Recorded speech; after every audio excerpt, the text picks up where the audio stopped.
Työhyvinvointi ja jaksaminen ylipäätään. Te varmaan katsotte ollut, että jaha, taas toi hullu jätkä. No kiva nähdä, että sillä on puku päällä eikä mikään trikoot. Mulla on aika simppeli oikeastaan vastaus tähän työhyvinvointiin ja jaksamiseen. Mun mielestä me tarvitaan kaikki 3 juttua, jotta meidän energiatasot pysyy. Numero 1, me tarvitaan unta ja lepoa. Mä oon 8 tunnin hemmo, eli mä tarviin se 8 tuntia. Ei kannata nipistää. Numero 2, meidän kannattaa syödä fiksua ruokaa. Ja itse mä itse asiassa käytän nykyään ruokapäiväkirjaa, niin hups keikkaa tulee syötyä sit vähän fiksummin. Tässä ammatissa tarjotaan aika paljon skeidaa, joka on aika hyvä sitten tyrehdyttämään energiatasoja, mutta jos syö hyvin ja terveellisesti, niin jaksaa. Ja 3 on sitten liikunta.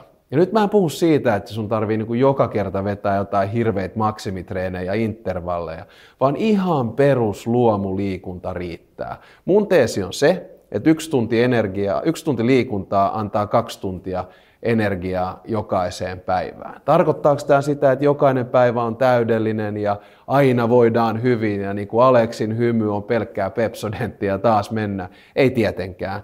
Siis tavoitetila on se, että nukkuu 8 tuntia, syö hyvin ja treenaa tunnin päivässä. Ja silloin mä itse huomaan, että mä jaksan paljon paremmin.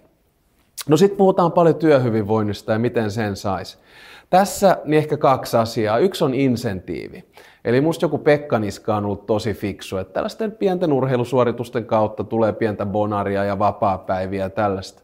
Mutta toinen on sun oma esimerkki. Jos sä oot yritysjohtaja ja jos sä tuut fillarilla duuniin tai käyt lenkillä, syöt terveellisesti ja ylipäätään niin kuin energinen tyyppi, niin kyllä se sitten tarttuu loppuun työntekijöistä.